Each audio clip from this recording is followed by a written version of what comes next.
नमस्कार कलाकट्टामध्ये मी भावना शिंदे तुम्हा सगळ्यांचं मनापासून स्वागत करते.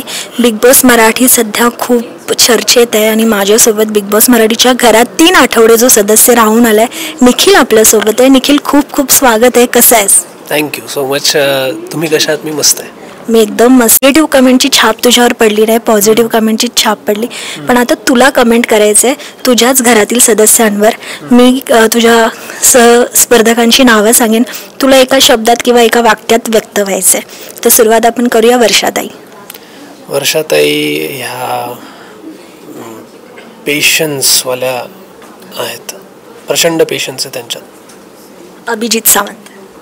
Multi talented. अंकिता.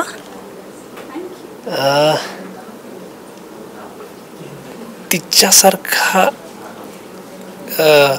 काय म्हणतात तिला, तिचा जो मालवणी फ्लेवर आहे ना तो मला पर्सनली खूप आवडतो. एकतर माझी आई, तिचं आजोळ हे साधारण सिंधुदुर्गातलंच आणि ती मालवणी भाषा त्या मालवणी भाषेला मी लहानपणापासून ऐकत आलो आहे. मला बोलतात नाही पण मी ऐकत आलो आहे लहानपणापासून, त्यामुळे ते एक अप्रूप आहे आणि त्याच्यामुळे मला वेगळं अट्रॅक्शन आहे त्या भाषेबद्दल. आणि अंकिता खूप प्राऊडली त्या भाषेचा वापर करते घरात. इनफॅक्ट मला तिलाही सांगायचं आहे की तू चिडलीस एखाद्याशी वाद घालत असशील तर मालवणीत भांड.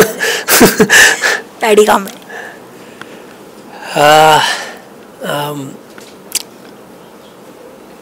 स्टेबल माणूस. डीपी दादा. एंटरटेनमेंटचं पॅकेज.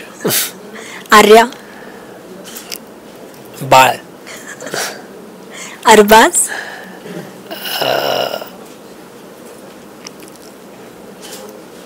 फक्त शक्तीत सगळं नसतं. वैभव.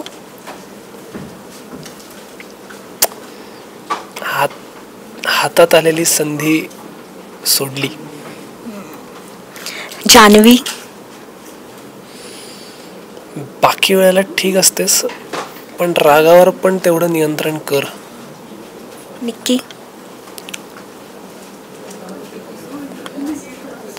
काय करायचं आता तुझं? घनश्याम. अरे देवा, घनश्याम.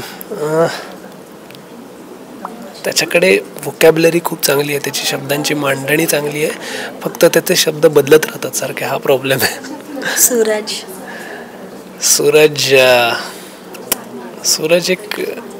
सूरज स्टार आहे.